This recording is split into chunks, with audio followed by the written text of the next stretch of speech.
Hi, I'm Celeste. And I'm Ian. And this is a couple of minutes. So for those that are tuning in for the first time, this is a show where we discuss our walk biblically and how we deal with that as a couple. Mm-hmm. And so today... You see that stress relief right there? Oh, that's right. This is all about carpentry. That's right. Building your spiritual home. That's right. And how that looks and the things we do to accomplish that process. Right, because you could either tear it down or you can build it. Right. You get to choose. Right. And with that choosing, it is a hard choice. But just like those who,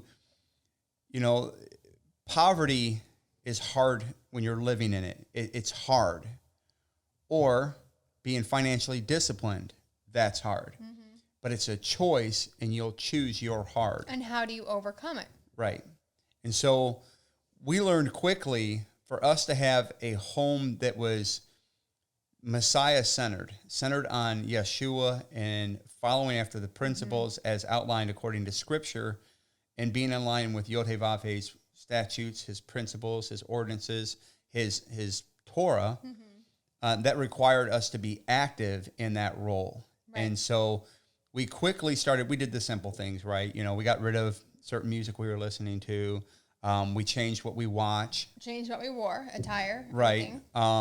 We became mindful of even our decorations in our house. Right. Okay.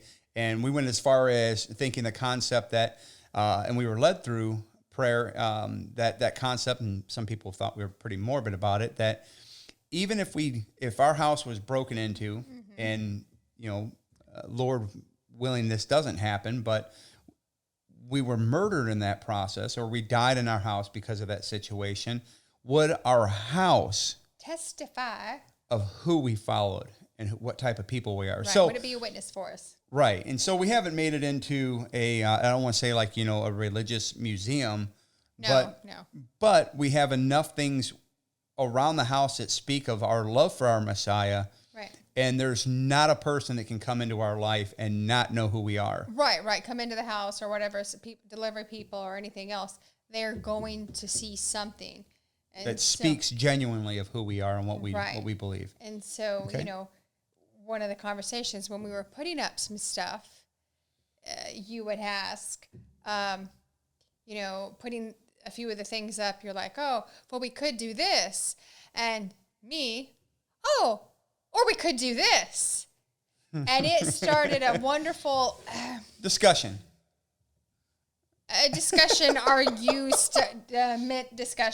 Right. And that was one of my aha moments, that he wasn't asking for my, per se, opinion. It was more of a validation.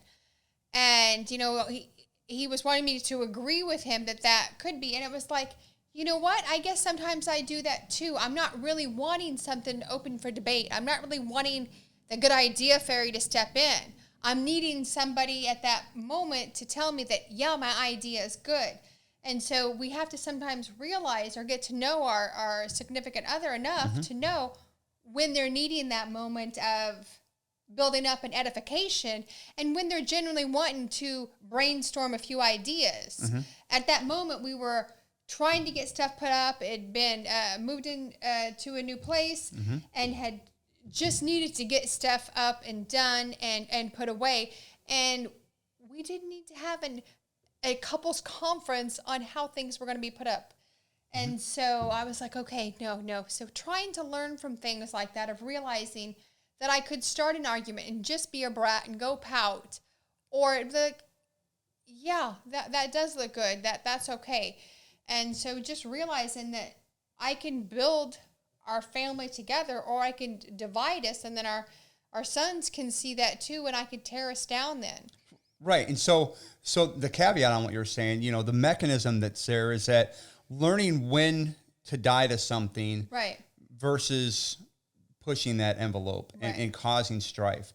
And that goes the same for us men.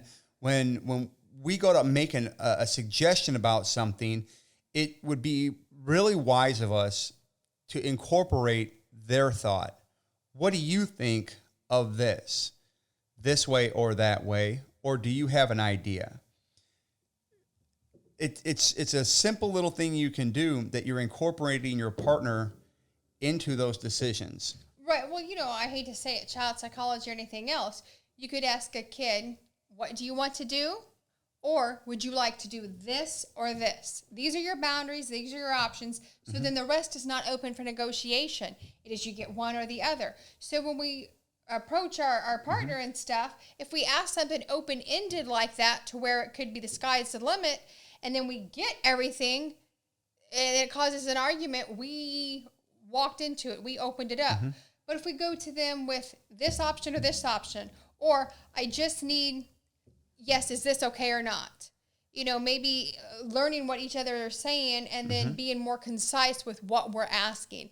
Because if we don't know then ourselves what we're asking, how can we get upset at our partner for then answering something or taking it to another lane? And being attentive to what they're saying. If you're really listening to someone, you're going to hear those little nuances in there. Right. And again, dying to ourselves to where we're not just... And again, that's the same thing. It doesn't always have to be this. And then if you're fortunate enough, you'll learn in these situations and you'll see them as learning. Well, as they're unfolding too, in the middle of it, in the middle of it starting to happen again, you're just wanting to fight. You're hearing that little voice in the back of your head and you're like, I'm not being supportive here. I'm not being loving. And this is causing strife.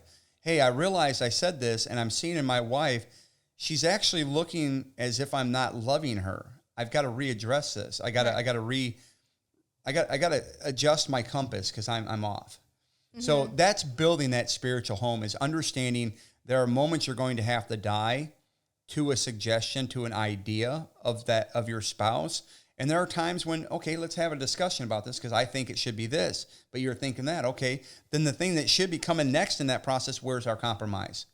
Where can we both come to a place where we're both happy in this process? Right, absolutely. And it's just,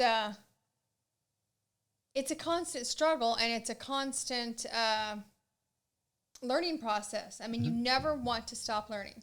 Absolutely. So, okay. So we hope that this has been edifying to you and it's helped you out. Definitely has helped us. So as always, we love you. Yah willing. We'll see you again. Shalom. Shalom.